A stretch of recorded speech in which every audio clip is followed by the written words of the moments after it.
I know a team with an exciting young quarterback that's built around him, who's throwing to a number one right now. It's the Washington Commanders. I hate talking about these guys because they're going to load up. I don't want to give them any ideas, but like the argument for the Commanders is this. We can't stop a lot of people now necessarily. Like we're not that good on defense, but that's what the head coach is for, right? That's why we put a lot of personnel into the offense. But if you think you're good right now, and you think you're stressing teams to the point where like every possession is stressful and they know you can't punt in the first half because you'll get down to this team because for some reason, and I need a bigger sample size than 4 games to see it. So maybe it's like if this thing lingers for a week, you see how you play this week and 2 weeks. But this is the year to say, fuck it, let's outscore people. Look around the league. As you've heard, we've teamed up with BetMGM this season. We'll be using BetMGM lines to make all our picks, and we'll have special offers for you listeners each week. If y'all haven't signed up for BetMGM yet, use bonus code GREENLIGHT, and you will get up to $1,500 first bet offer on your first wager with BetMGM. Here's how it works. 1, download the BetMGM app and sign up using bonus code GREENLIGHT.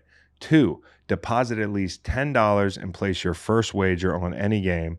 3, you will receive up to $1,500 in bonus bets if your bet loses. Just make sure you use bonus code GREENLIGHT when you sign up.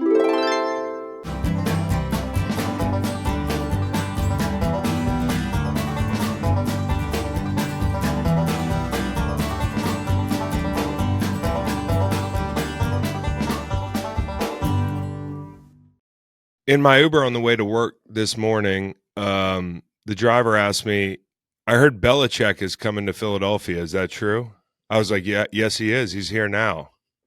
He's here now for Inside the NFL, and I'm headed there as we speak. I said, where'd you hear that? He goes, I saw it on Facebook. So, maybe that's where Schefter's getting a lot of his stuff, Facebook. That's where you find all the older journalists on Facebook. You know what I'm saying? It's like citizen reporting. It's citizen reporting. It's like my idea of like people boots on the ground reporting the weather. You know my theory for the weather? We don't need an app. We need a dude in every county. This is what the weather is. No, Bill is in Philly as we speak. He's here for Inside the NFL. That's where I am. I don't like hang out with a NFL emblem behind me.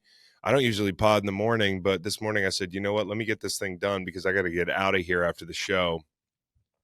So I decided to wake up bright and early and come in before our production meeting, which starts in 39 minutes, as far as I'm concerned, because I need to be 5 minutes early because Bill is in that meeting. I'm upstairs. He's downstairs. I'm allotting myself at least 5 minutes to get there. Don't want to be late to his meetings. Got too much respect for the man. And my awesome teammates here at Inside the NFL, Ocho, Ryan Clark, the whole gang. Like, I want to be there bright and early. So I'm going to knock this pod out. There's only a couple things to talk about. Listen, I came in last night to do Ryen Russillo's live show. Sometimes people put something on my calendar, and I don't think about it until it gets to, like, the day before. That's just the way I was born. I don't plan ahead. I don't think, like, way ahead. I'm very busy. I take things one day at a time. And so Ryan was like, would you just live show with me in Philadelphia? And this was like months ago. I was like, yeah, easy. Just make it a Tuesday night because I come up Tuesday nights. I ride an SUV up. I watch film on on this portable, Wi-Fi thing. And I get in and usually I got nothing to do. So I'll just come in and do this show. And he's like, sure, awesome. So 2 dudes, we don't even talk about it. Like the show is about to happen. Like yesterday, it's leading up to the show. And I'm like, I really don't know any of the details. I looked at my calendar to see what time I left in the SUV. It's a 5-hour drive. I got there like 30 minutes before the show started. Anyways, before I roll up, I'm like, let me look at where this show is. It's at the Fillmore. I've heard of that. Maybe there's a couple hundred people in there. I'm standing on the stage watching Ryan start the live show, and it's effectively he's basically doing a comedy show. Like, I'm like, damn, he is really taking a big swing here, and he's doing a great job. But I'm standing behind the curtain, and it says, there's this big sticker on the wall for like the people that are waiting to go on stage. It says like, you're doing great. And I'm like, fuck, it's that kind of thing, huh?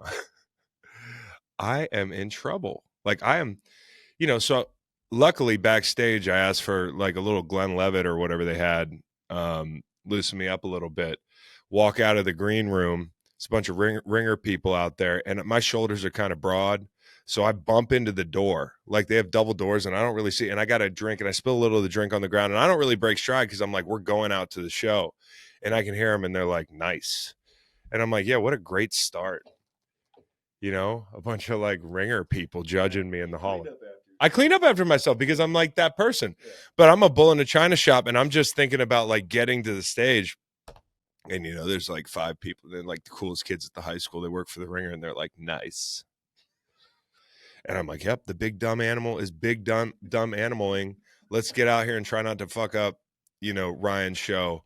I hope Ryan was happy. He texted me late last night and said he was happy. It was awesome. Met a lot of Eagles fans, as I always do. This is the hat that he bought me from Mitchell and Ness. Evidently, the same guys are still working in there who sold us a bunch of gear the day before the parade. They were like, "You're kidding me!" Yeah, I'm like, dude. So, anyways, live show was awesome. Didn't know it was at the Fillmore. Didn't know if I was a surprise guest. You know, like I didn't know anything. I go out there. Ryan's got a Moses Malone jersey on.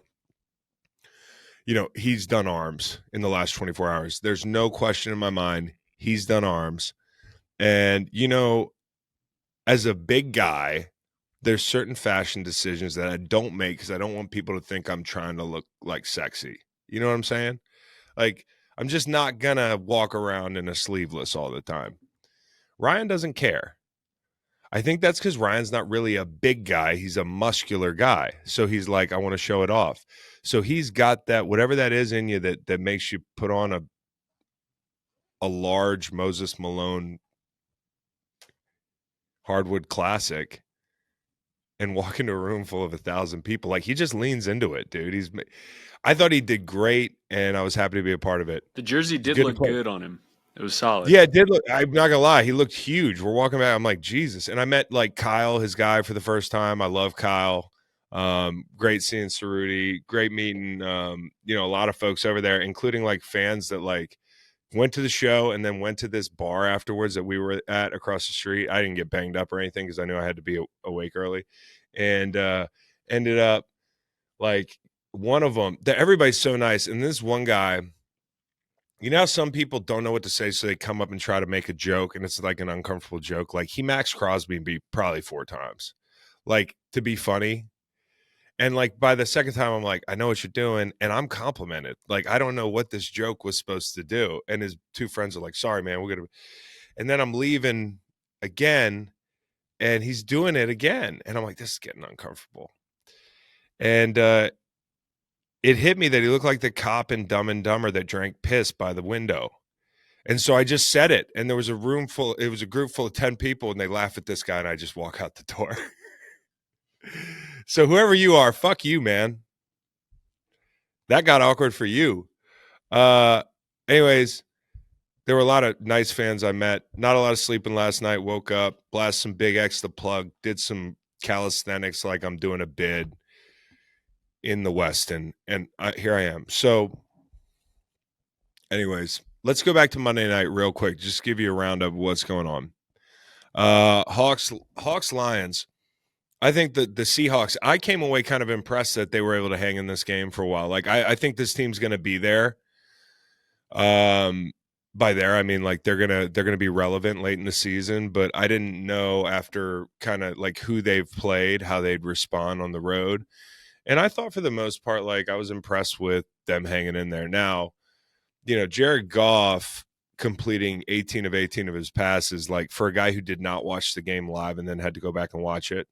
Like I don't consider watching 2 screens live because I'm also sweating the over in Miami, which by the way was just as electric as the under in Vegas. If you watch that game and you had the over 37, which seems to be a number that like I'm just going to bet no matter what. If something's 37, I'm betting it. I'm hot right now. I don't know what happened on that kickoff at the end of the game. Maybe somebody could tell me. Like maybe somebody could tell me. Like they punted the ball, somebody fair caught it. I had no sound. I'm thinking, hey, like we need one more score from somebody. This can't be bad. Then I see Tennessee lining up on the 10-yard line, and mathematically they have to score. And to me, kick the field goal for my sake and for yours on 4th down, but they don't. And they run the ball, and Tony Pollard somehow gets the edge. I mean, I was jumping for joy. That was the only real value that game gave me as a consumer, and I think that's the disappointing part. We'll get to Detroit in a second because that's the main event from Monday. And with that kick at the end of the game, the Dolphins had declared their intention to onside kick. I know that. But the punter, Jake Bailey, kicked it outside the landing zone, the setup zone. So that gave the Titans the ball at the Miami 10-yard line. It was 10 yards enforced from the 20. Oh, I'm sending him a hat. Thank you. Anyways, I'm really glad he got flagged because that made me some money. And the thing I'll say about Miami is, like, I have seen people this week talking about firing that coach. Haven't you seen that? I said something to Nolan about it last night. He was like, no. I'm like, that's what people are saying. That doesn't make it right. And as you know, I don't fire coaches on this show. But if I thought that Mike McDaniel deserved to be fired or it was the prudent thing to do, you might know by what I don't say. Here's what I'm going to say. If you fire Mike McDaniel, you just paid you just paid a guy who can really most effectively run his offense and exactly his offense. And I would call the question of that arrangement I would call the ceiling of that arrangement into question. You know what I'm saying? Like, you know that. I've talked about this at length. Like, Tua protects the floor of that offense. But he does lower the ceiling. The ceiling is not the roof, as we talked about the other day. You know? So I have issues with the offense when he's running it, and they did not look good to start the season. Like, let's be real. And down the stretch last year, there was a bunch of issues that, like, I've kind of harped on for them to come out of the gate. I've said before Tua got hurt, they look like they've regressed a little bit, and I can't quite put my finger on what it is. I'm sure Dolphins fans know because y'all are tortured, and I know you sit there and you're like, what the fuck is wrong with this team? Because it's so tantalizingly good sometimes. But I think overall, if I had to criticize Mike McDaniel, it's just and Chris Greer, it's for not having a better ready-made backup quarterback for this situation, especially with everything you know about Tua. Like, I like Snoop. Skyler's given them good snaps before, but like 2 weeks after the injury, your operation can't look like that. And I know it's a very timing-based, offense. For instance, the swing passes you miss, like right off the bat. And, a lot of people are just like, bad throw. Well, maybe, but maybe they're not on the same page. Maybe the route's a little bit off. Maybe the timing's a little bit off. You're thinking it's just a swing pass, but like these guys do that 1,000 times in practice with the same timing. You talk about all the motion in that offense and that sort of thing. Like, listen, I think it would have been beneficial to take a bigger swing at a backup quarterback. And now if Tua is out for a while, I don't think it's out of the question because only they know how long this timeline is. And I also think it speaks to how long the timeline might be, the fact that they didn't go with a deviation. Like they didn't say, hey, we're going to change the offense to suit Huntley for a couple weeks. Like, to me, he's trying to make his offense work, which I could call into question. But without knowing how long Tua's out, I can't call it into question. Some people are saying, look what Green Bay's done. Look what Kevin O'Connell's done. And, hey, Kevin O'Connell, he's in a class of his own right now, in my opinion. And his offense is more one that, like, any quarterback can pick up. I mean, he taught Josh Dobbs to play quarterback for his team. He came straight from the airport. I don't even think they flew him in. I think he was on like a Greyhound. He came straight to the airport. He's on the sideline. Dudes are teaching him the cadence. It's like we can marry some of these concepts that we run with some other concepts. I just don't think it's that easy in Miami to say, like, hey, like, pick this offense up. There's a lot of mechanics of that offense that Tua has down, right? And like I said earlier, he keeps the floor from being down here, right? Because you see the floor, it's bad when. So to compliment him, he runs that offense very well. He just doesn't run it very great. And so that's always my problem, is that, like, the ceiling of this offense is affected by the quarterback. But when he's gone, boy, does it look like hideous. And, I saw, hey, do it like Green Bay. They can't do it like Green Bay. And that comes down to personnel. It's like once they started accruing the fastest guys in the world, it was like, and maybe this has always been a thing, but like the offensive line, which hasn't stayed incredibly healthy throughout Tua's tenure, has just never been a physical group. Like, I don't think of that as a physical group. They're not made to road grade. And like Green Bay, we went up to camp, like that team is built like a big ass team, like a physical team. And so, yeah, they can go Gav scheme. They can make it easy for Malik for a couple weeks. I also think they know it's a spot start situation. So there's no need to force a long-term solution into a 2-week period, which kind of calls into question how long it's going to be in Miami. And it also calls into question, do you go out and get somebody? Like, we'll see what happens. I think I'm not letting the Bryce Young Flyer thing die. You know what I'm saying? Because this, even if Mike comes out of this thing unscathed, and he coaches another 5 years there and Tua's your guy, like, you have to have a better backup quarterback. And it's obvious to me that it would help if he's a quick processor. Not saying I know that about the Carolina kid. And somebody that can just like distribute the football, run the pre-snap stuff well, the timing. You got to have two of those guys in the room. So what about Russell in Pittsburgh? They send him down. I don't think Pittsburgh would send somebody this early with the aspirations that they have as a team, like where Justin Fields, like he's not a running quarterback necessarily, like where they're just running option with him, but like he's going to run the ball 5-7 times a game. He gets dinged, that could be the difference between you making the playoffs or not. So I wouldn't send him. Just like if I'm the Chiefs, I wouldn't send Carson Wentz, even though we talked about this. Like, I wouldn't send a backup quarterback on a team that wants to go places this early in the season. I just want to make this last point about Mike. I think he's a good football coach. It's not just the quarterback play right now. Like, listen, Huntley he missed 2 touchdowns to Tyreek. Like, you're leaving points on the field. Waddle fumbles the ball. I'm pretty sure that, like, those things you bank on not happening, right? But the reality is right now, you're not that good a football team anyways, and now you're down your quarterback. Like, there were times where this team scared me when I was like, hey, he's not that good, and I had to prove it out to you guys every Sunday by watching the games, and like things needed – and I want to be right, no question. It was a lot harder to watch those games and not feel gaslit at times a couple years ago. Now I just don't think they're that good a football team, and they showed it over the first 2 weeks of the season. So when you lose – your quarterback who can run the system, the penalties, the timing, the whole thing. So that's his fault too, Mike's. But I'm not even sitting here trying to be objective about whether or not you should fire the man. I see people talking about firing him. I'm not talking about firing him. But if you're asking to fire Mike, it really doesn't matter if he should be on a hot seat or not, because the minute you paid Tua, you made a decision that this guy is your guy, at least for a couple years, in my opinion. And if you didn't, like, and for some crazy reason he didn't just, kind of like survive the season, I'd like to see who really wants the job in the offseason. Because Tua, as high as the heights have been, like, it's all been within the framework of this offense. And I do believe if he's in a different offense, like, it's going to look different. And so, like, if I'm a coach and I'm married to this quarterback who runs this system really well, do I want to go down to Miami when there's other vacancies? I don't know. Like, is no state tax enough? Like, look at the situation. And they have let a lot of defensive players go that are really good. So the Miami situation, they're kind of up shit's creek without a paddle here. And I don't think the coach should be on the hot seat. I think it is what it is now. Like, you got to give him some time to figure this out, because, like, Tua's not going anywhere. Okay. All right.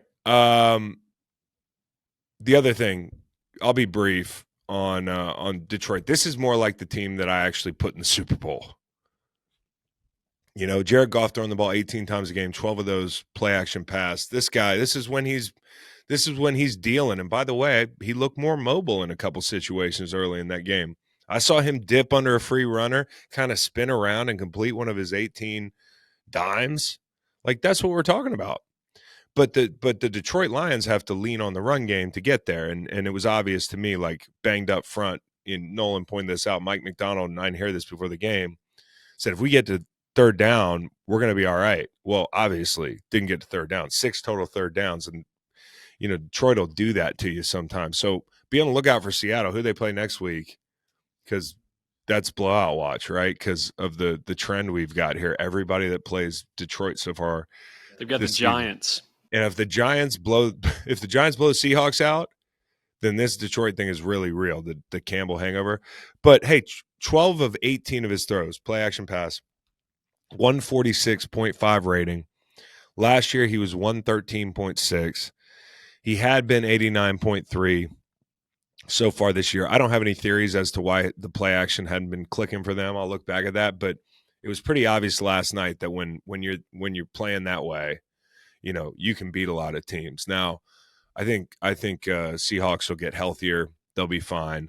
But that's a damn good football team that just it felt like something clicked for them last night or Monday. 18 of 18 for 292 and a touchdown, and he doesn't even get the game ball. And caught a touchdown. Who got the game ball? I think it was Montgomery, but that was the whole thing at the press conference. Dan Campbell came out. The first question was, what did you think of Jared Goff going 18 for 18? And Dan Campbell was like, oh, shit, I didn't even realize I just gave the game ball to somebody else. I probably should have given it to him.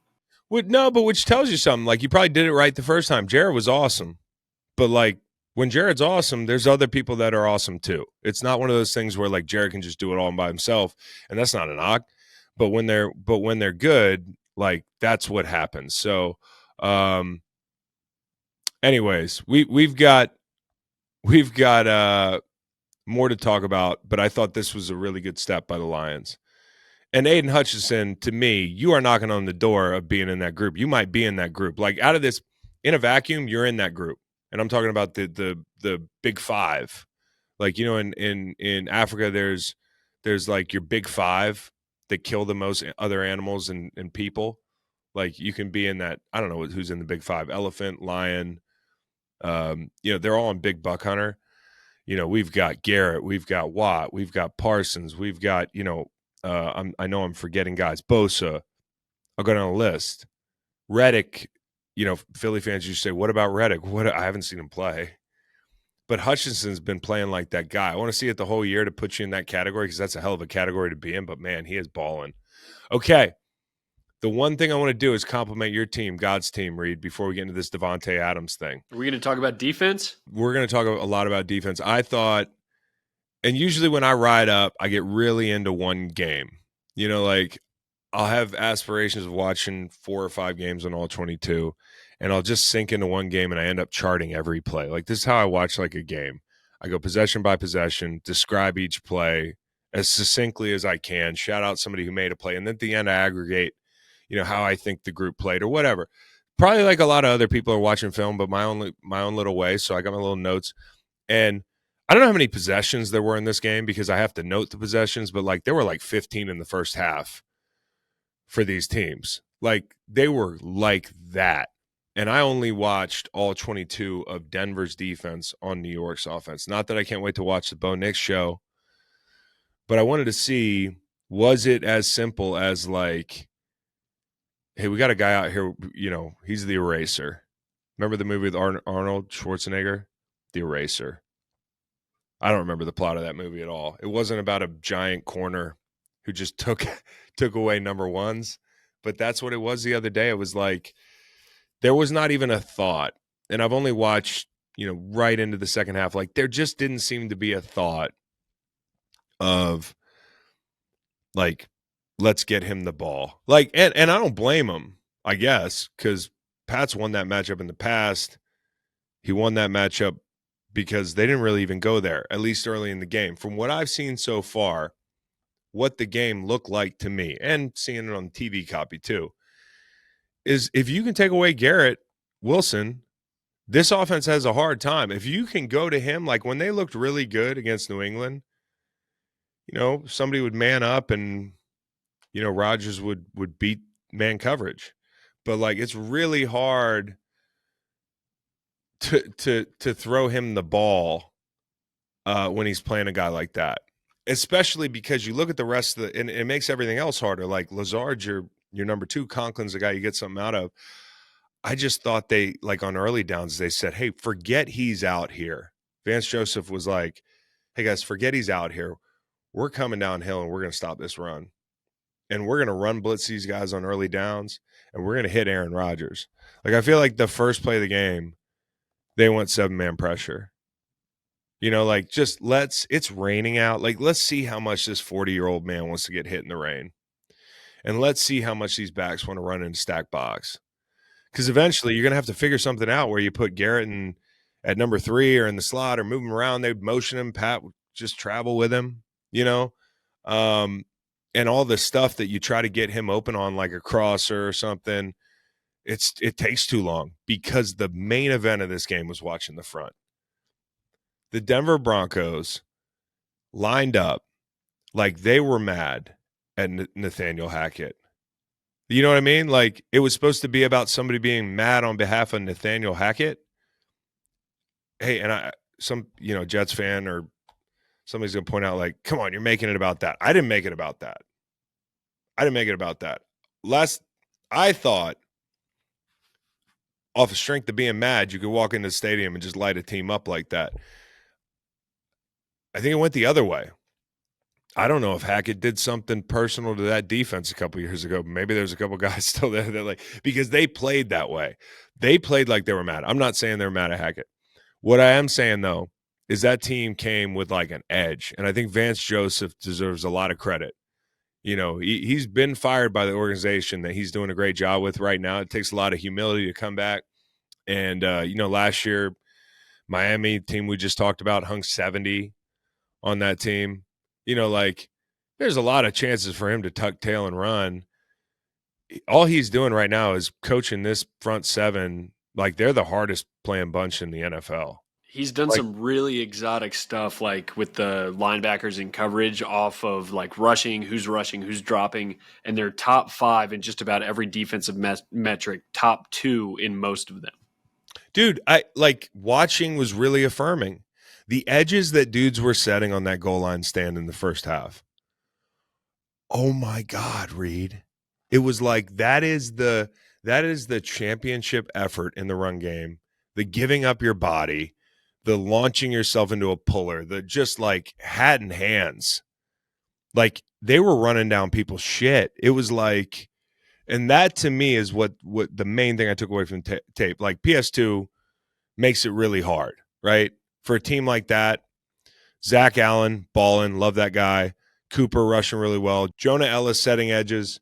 Riley Moss, we talked about Riley Moss and how he's kind of come on. But, like, there are countless guys on the defense I could shout out. I mean, Vance Joseph cooked up a pressure at one point where they, like, coffee housed. If you know what a coffee house is, like a fake game. Like, they mugged up with backers, which means they walked them right up in the gaps. And one of the backers bailed out for like a quarter second. The end took an inside move, and the backer runs straight downhill. He like faked, stood there, chopped his feet, downhill. We used to do that in like one-on-one pass rush, fuck with people. Like run a fake game. Chop your feet, look at each other. Both tackles look at each other, ready to sort the game. Woo, you guys look stupid. And we laugh at them. You never try it in a game.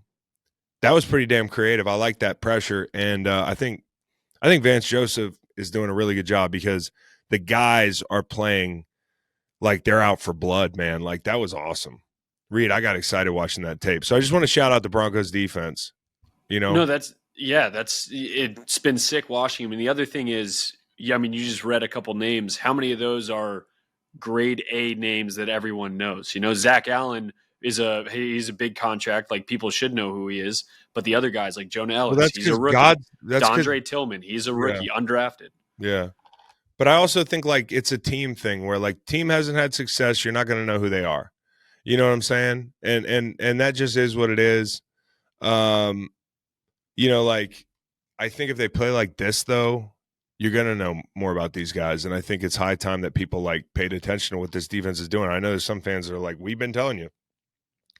Hand up, knew they were good, didn't know they were this good. Like this is fun. It's also a nightmare matchup for the Jets, which is why we bet the under. Unblinking confidence in the under. Big. Because when you can take Wilson away and you got a front that can play like that, which is part of the problem with the Jets, is like you got to be more physical in general, right? When PS2 can take Wilson away, it's hard to see how that matchup goes much differently if the sun is out. I know it's nasty, but that matchup to me seems like it might be 17 points, but like it's going to be a hard sled. It's going to be a tough sled in 17 if you're going to play them on a 60-degree day where the ball's dry. I don't think it was just about that. And, I want to be fair to Breece Hall. like the guy from Wisconsin got some touches in some nice looks too. Like there were some nice holes for him. And for whatever reason on Brees's possessions, they were running into, some heavy boxes. So I'm going to get through with that all 22 later because I can't put it down. I got 10 minutes here before I got to run down to that meeting. But I think Rodgers comes out of that game really sore. And I think he also comes out of that game saying, like, I never want to feel like that again in a matchup with a team. Like, I don't want to feel like there's no Garrett Wilson. And if there's no Garrett Wilson, there's nobody. Like, that's not how I want to feel. So maybe I need my buddy, the guy that just made it clear that he wants to trade and he's in Vegas. His name's Davante Adams. He's throwing the football all the time. And I think, he does need a bona fide number 2. That's clear. And Joe and Robert, although I like both those guys, I'm just telling you what the temp is. Like, people are on their ass. All signs point to make this trade for the Jets. I would just ask, and maybe you don't have the luxury of asking this question because you don't have a choice. Does it make you a Super Bowl contender? I don't know if it does. I really don't know. I don't know. Also, like, it helps you win that game Sunday. But, like the good news for the Jets is they're not going to play a lot of teams in the AFC that have a guy like that. Not down the stretch. Look at where the best corners in the league are. The ones that, like, can really take you away. I don't think, like, Chiefs don't have that guy anymore. McDuffie, you could say, but, like, that's a different deal there. McDuffie, pretty damn good player, all pro. But I do feel like PS2's playing right now. Like, he strapped Mike Evans a little bit. Like, a couple weeks ago. He's racking him up. And it's funny about PS2 because the Broncos play the Raiders this week. And Davante Adams is like, hey, I don't want to deal with that. Don't want to deal with that. Yeah, don't want to deal with that. Like, let's just get him out of here and Surtain can be out there covering nobody. I'm telling you, dudes are doing cardio out there when he's in front of them. It's pretty damn impressive. But the whole point is, like, yes, Davante Adams, he wants a trade. Like, let's set the table for this conversation that I can have before I roll out and go to this meeting. Like, when I started looking at it, there's a couple things that stand out to me. You got to contextualize the whole thing looking at the tenuous relationship, it seems. Like, they might be fine. Davante might be fine with AP, but it doesn't seem like it because, like, he's like, I want to be out. There's a hamstring injury, and then he's like, I want to be out.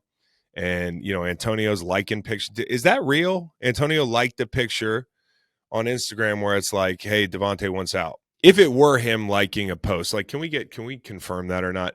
The whole point is, like, Antonio Pierce, whether he's liking that post or not, if a guy, there's a lot of coaches that say, if you don't like it, leave. And then you used to, like, walk out the door. Like, I'd see a guy be like, all right, I'm leaving. And they'd be like, wait, come back. What the fuck are you doing? It was his account. It was his official account, although maybe he liked it by accident. Yeah, and maybe, for sure. But I also, like, know Antonio Pierce enough to know as a former player, like, you have a different mentality. And, like, it's like, okay, you want to leave? Get the fuck out. Like, I'll call you an Uber. I'll book you Southwest. I'll send you wherever you want to go if you had a no-trade clause. But he doesn't have a no-trade clause. So when you look at, like, the way this has gone down and you think about no trade clause, we're all thinking that Davante Adams has a lot of autonomy. And I would do right by the guy anyways, just for respect for the game. Like, it didn't work out here, but you are generally a well-thought-of cat that handles himself for the most part really well. I also understand why Davante Adams wants out. He's 31 years old. He doesn't have a ring. Like, I don't want to be there either. I wouldn't. I've been on teams like that. So I totally understand. I understand from both perspectives. The best thing that can happen now is that you get a lot back for him. They're talking about 2 and some additional compensation, and then, like, both parties are happy with where the destination is. But if it's tenuous, I could see former player Antonio Pierce being like, fuck you too, buddy. So I'll give you a couple scenarios. There's the realistic scenarios because of what I think is, like, a cap space conversation and cash. Okay, current Adams cost $13.5 million, drops by $968K each week. So, like, we looked at these teams last night and we said, who are the most realistic mathematically? There's also the fantasy, like, kind of like, I don't think the Chiefs can afford him, and I don't think they're going to trade him in division. Like, that would be wild, unless like they really bent him over, and we're like, I need 3 ones. Maybe that's why they put the price out there, so a bunch of people jump at Davante, and then you can play, the person in the room who would overpay, and then you go to the person in the room who would overpay. I got 8 people. Like, they all give me this, so just knock my socks off. So I think there are those teams that could realistically bring him on. I think the Chiefs and the Chargers, ironically, are both teams I think could use another wide receiver, but we're not really going to talk about that. Let's be realistic. The most common answer here is probably the Jets, right? Because they really do need him. Again, in my opinion, does it put them over the top where you can win a Super Bowl? I don't necessarily think so. Playing with another blue chip wide receiver, contending defense, chance to win. You could talk yourself into that chance to catch balls from your old buddy, right? And if I were Davante and I had a say in this thing, yes, the chance to catch the ball from one of the greatest quarterbacks of all time, who happens to be my friend, is great. But for how long? So you become a handicapper. You look at this year and you're like, like when I was a free agent and picked the Patriots, I was handicapping. I picked the Patriots and the Falcons. Turns out I was a pretty good handicapper. Still am sometimes, not all the time. But I looked at it and I was like, I think this place gives him the best chance to win. So if he wants to win and he's thinking about the long game at the same time, I don't know if the Jets are the place, because it could be fun for 10 weeks. Aaron's like 40 years old. Like, he would tell you this. You don't know how you're going to feel. He goes, some days I feel old, some days I feel young. Davante's over there like, wait, what, bro? You told me on the phone you feel great. Like, you know what I mean? Like, so I do think that's the one thing people might be missing is like, yes, it would be fun for a year, but would it be next year? And does he want to play in 2 years? And so that leads me to my next point. I know a team with an exciting young quarterback that's built around him, who's throwing to a number 1 right now. It's the Washington Commanders. I hate talking about these guys because they're going to load up. I don't want to give them any ideas, but like, the argument for the Commanders is this.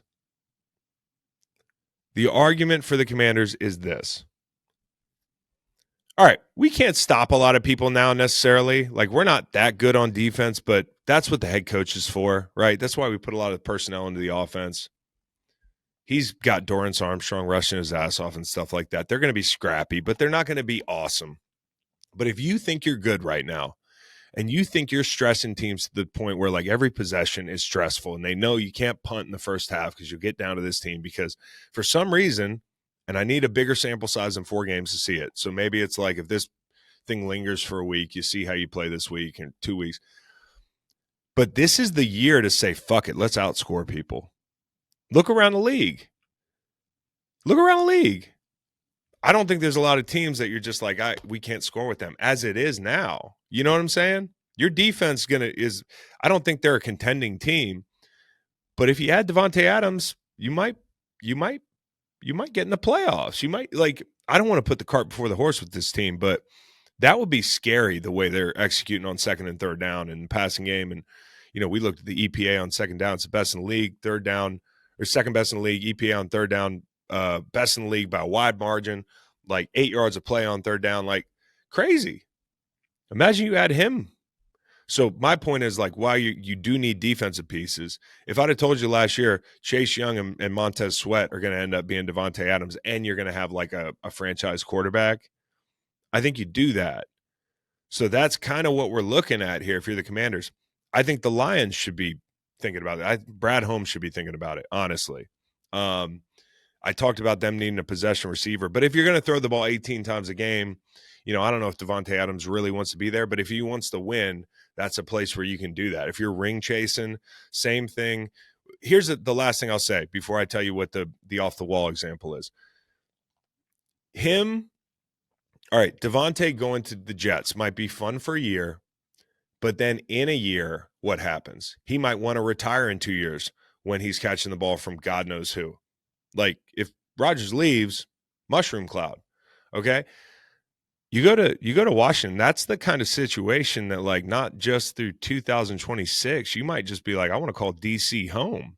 You know, I want to play till 40. Like, that's a kid that keeps you young, because, like, you're playing with the best, one of the best. I'm not saying he's the best, but I'm saying in 3 years, he might be one of the better quarterbacks in this league. He already is playing like it. So I look at that and I say, like, yeah, we should be paying attention to that. Steelers, it's kind of a tweener team for me, part fantasy, part real. I don't think they can pull that off right now, but maybe they do. I know they were after Ayuk. Here's your send them to Siberia deal. Like, here's your, oh yeah, fuck you. You want to leave? Go to New England. New England was looking at a wide receiver. Maybe you can be that guy. You're just going to have to sit through a bunch of bullshit for a year, just like you were here. And then you got to roll the dice on a guy we haven't even seen throw the football in an NFL game. So there's a lot of ways this could go. I think trades are fun. But for the player involved, I hope he ends up somewhere great, because he's a great player and big fan of his. So that's it. I got to go to a meeting. Bill Belichick's in there. Wish me luck. Y'all take care.